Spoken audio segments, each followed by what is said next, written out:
Hello YouTube, welcome to Vlogmas Day 5. We're taking a look at final round commentary for the Inferno Bowl. So let's start that off.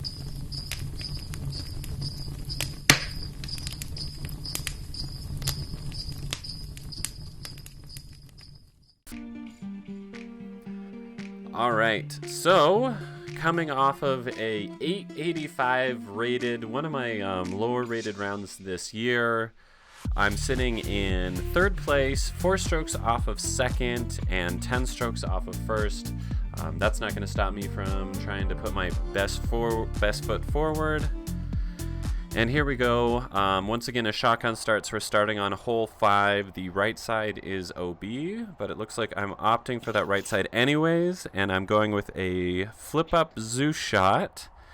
The previous day, I went long into the kind of gap on the right. I made the correction today and have a, let's say, 150-foot approach. I'm able to put that zone close enough under the basket that it looks like I tapped in my birdie. Hole 6, this was one of the few holes that doesn't have any OB. It's kind of just a big straight shot or a big hyzer where you're trying to push it really far and get behind these trees that I'm fading towards.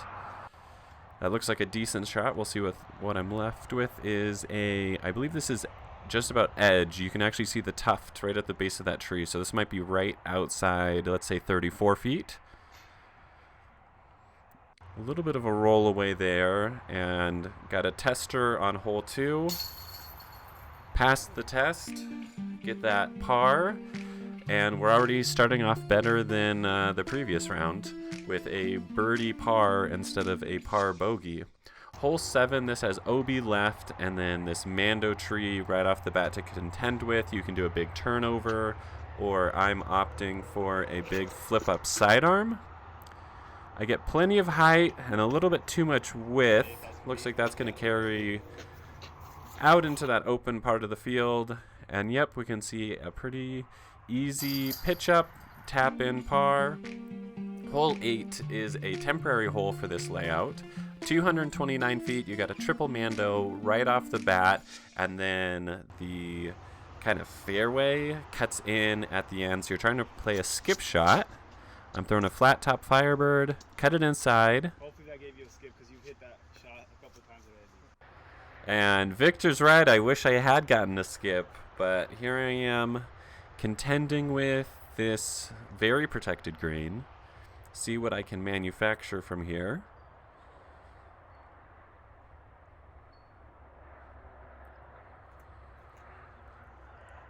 Little bit of a bid, hard to give it height when the ceiling is that low. Hole 9, 380 feet. You're trying to throw something straight, maybe has a little bit of finish at the end. If you go too flippy, then it can kind of die into this hillside. I'm opting for this onyx here. And it looks like I hit the line right. Can't quite see, but yes, it looks like scooted 380 feet straight. Didn't get as much left finish as maybe I was hoping for. I had just missed a putt the day before from just about here. So here I'm trying to make the correction from round 2. And another big correction off of round 2. So we're already in a much better spot. I woke up this morning kind of with a vengeance, wanting to come back from that 885 rated round, and so far doing that. My goal this year, as we see me throw the hourglass hole, I'm going stable force. The previous day, I'd left it wide. This time I did not leave it wide, I just left it a little short. This is honestly a super tricky forehand shot. And I had 3 putt the day before because of this low ceiling on my first run, so opting for a little bit safer of a run. Hole 11, double Mando. This is one of 2 back-to-back forehand for me, double Mandos. I'm opting for the zone just to try and get through this gap and make it easy. And that doesn't look like it's going very far, but at a 259-foot shot, you really don't need to go very far. So this is 45. A little bit low. You hate to leave it low on a missed putt, but That's okay. This one is 294, another double mando of the back-to-back. I'm also opting for a forehand, and I did execute this one. We missed the shot, but this is sitting for birdie to see if I can't get to 3 down on the round. As I was saying earlier, as we see, I do connect on the birdie. One of my goals this year has been really focusing on limiting my bogeys, as we have hole 13, a 317-foot forehand.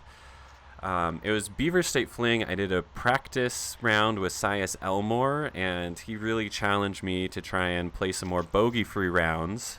As we see my pink overstable force on a flex line, should be crashing the trees.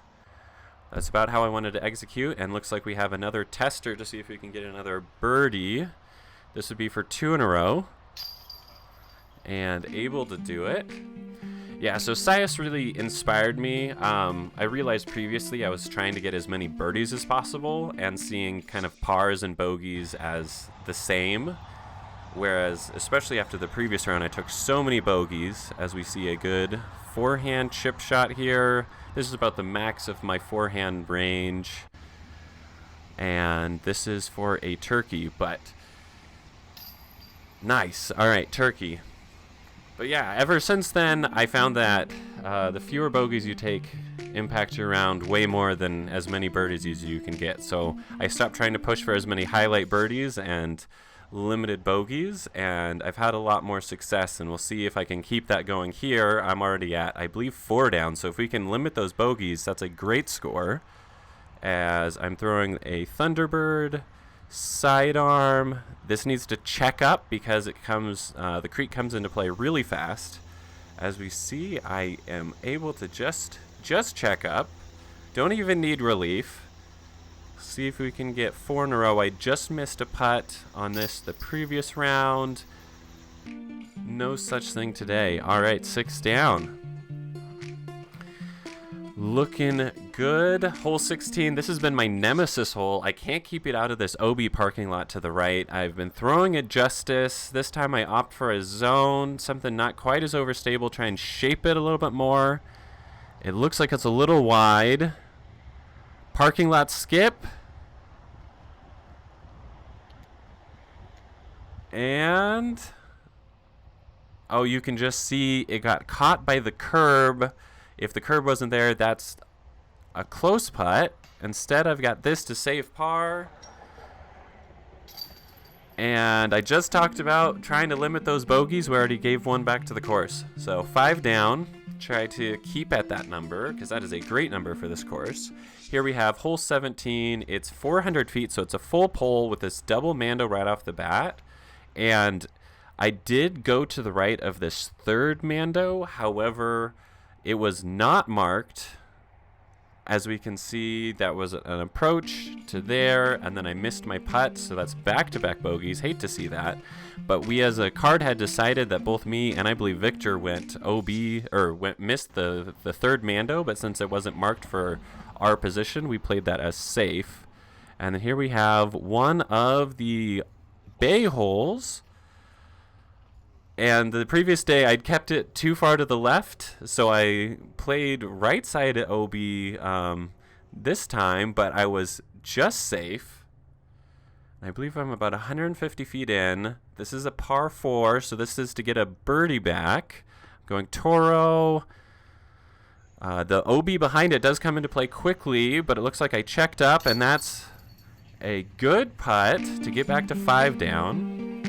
Here we have hole 1 in the deep position. This is a tweener hole, plays really as a 3.5. You have to go something really high and crash the protected green, and I had the height, but we're actually super far left here. I did not get the line quite right, and this is in 4's green, but that was safe, and I just picked a tree and tried to line up the shot.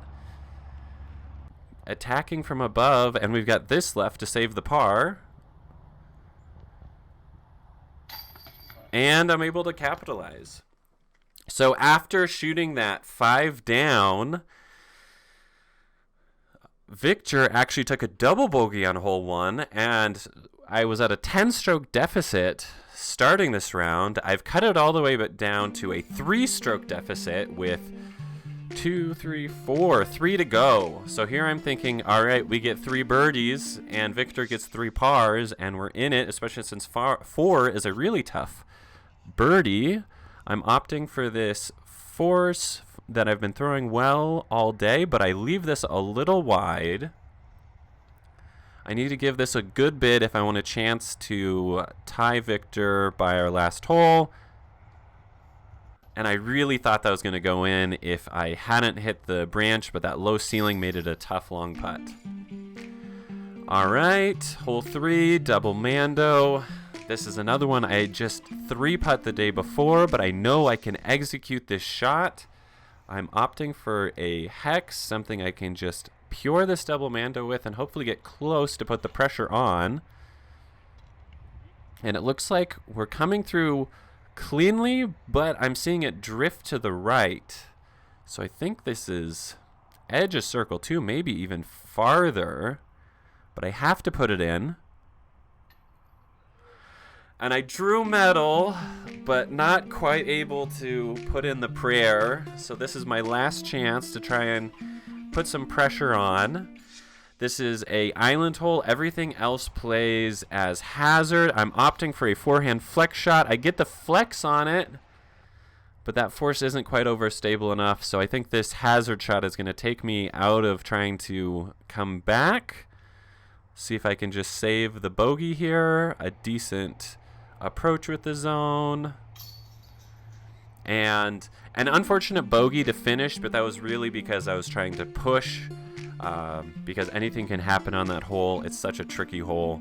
So I'm happy with pushing and getting the bogey because that was my best chance of trying to push for first place. With that being said, I did shoot a 4 down, 10 strokes better than my 6 up the day before, and the ratings actually reflected it. 885 rated the first round and 985 rated the second round. So I'm very proud of that. Columbia Park has kind of had my number all year. Windy River Open, I didn't play super great there either, so I was glad to finally get a really solid round there and have something to build off of. So that was day 5 of Vlogmas. Thanks for watching, guys, and tune in for day 6. We'll see you tomorrow.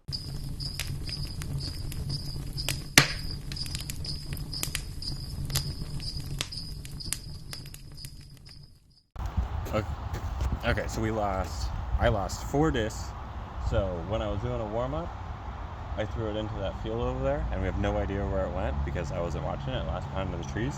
So I'm going to throw my dead grass color disc into the dead grass so we see where it lands, so we see where my other one was lost.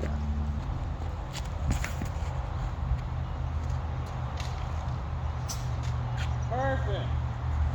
Right there!